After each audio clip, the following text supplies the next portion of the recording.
Peace to you all. My name is Saba Ahmed. I'm a law student at American University.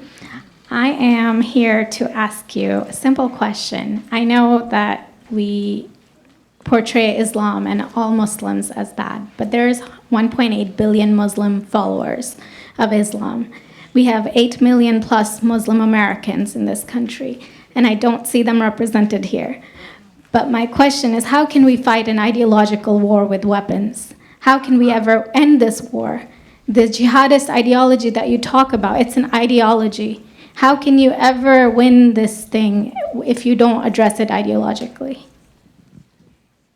Great question. I am so glad you're here, and I am so glad you brought that up because it gives us an opportunity to answer. What I find so amazing is since the beginning of this panel, which we are here about Benghazi attack against our people, not one person mentioned Muslims. We are here against Islam, or we're launching war against Muslims. We are here to discuss how 4 Americans died and what our government is doing. We were not here to bash Muslims. You were the one who brought up the issue about most Muslims, not us. And since you brought it up, allow me to elaborate with my answer. There are 1.2 billion Muslims in the world today. Of course, not all of them are radicals. The majority of them are peaceful people. The radicals are estimated to be between 15 to 25%, according to all intelligence services around the world. That leaves 75% of them peaceful people.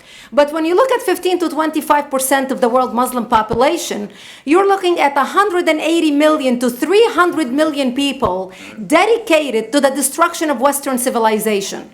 That is as big of the United States. So why should we worry about the radicals, 15 to 25%? Because it is the radicals that kill. Because it is the radicals that behead and massacre. When you look throughout history, when you look at all the lessons of history, most Germans were peaceful. Yet the Nazis drove the agenda. And as a result, 60 million people died. Almost 14 million in concentration camps. 6 million were Jews. The peaceful majority were irrelevant. When you look at Russia, most Russians were peaceful as well. Yet the Russians were able to kill 20 million people. The peaceful majority were irrelevant. When you look at China, for example, most Chinese were peaceful as well. Yet the Chinese were able to kill 70 million people. The peaceful majority were irrelevant. When you look at Japan prior to World War II, most Japanese were peaceful as well. Yet Japan was able to butcher its way across Southeast Asia, killing 12 million people, mostly killed with bayonets and shovels. The peaceful majority were irrelevant. On September 11th in the United States, we had 2.3 million Arab Muslims living in the United States. It took 19 hijackers, 19 radicals to bring America down to its knees, destroy the World Trade Center, attack the Pentagon, and kill almost 3,000 Americans that day. The peaceful majority were irrelevant. So for all our powers of reasons and us talking about moderate and peaceful Muslims, I'm glad you're here. But where are the others speaking out? And since you are the only Muslim representative,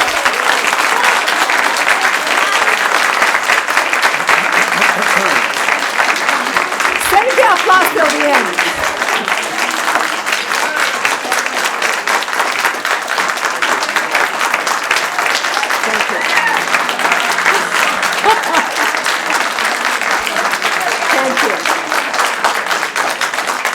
And since you're the only Muslim representative in here, you took the limelight instead of speaking about why our government, and I assume, are you an American? You're an American citizen. So as an American citizen, you sat in this room and instead of standing up and saying a question or asking something about our 4 Americans that died and what our government is doing to correct the problem, you stood there to make a point about peaceful, moderate Muslims. I wish you brought 10 with you to question about how we can hold our government responsible. It is time we take political correctness and throw it in the garbage where it belongs and start calling it fair.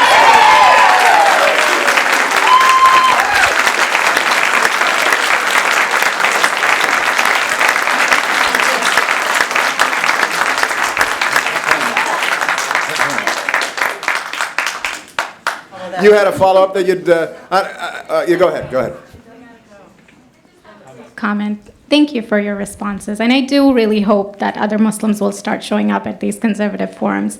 But, as an peaceful American Muslim, I would like to think that I'm not that irrelevant. I'm just as much an American, and I'm very deeply saddened about the lives that were lost in Libya.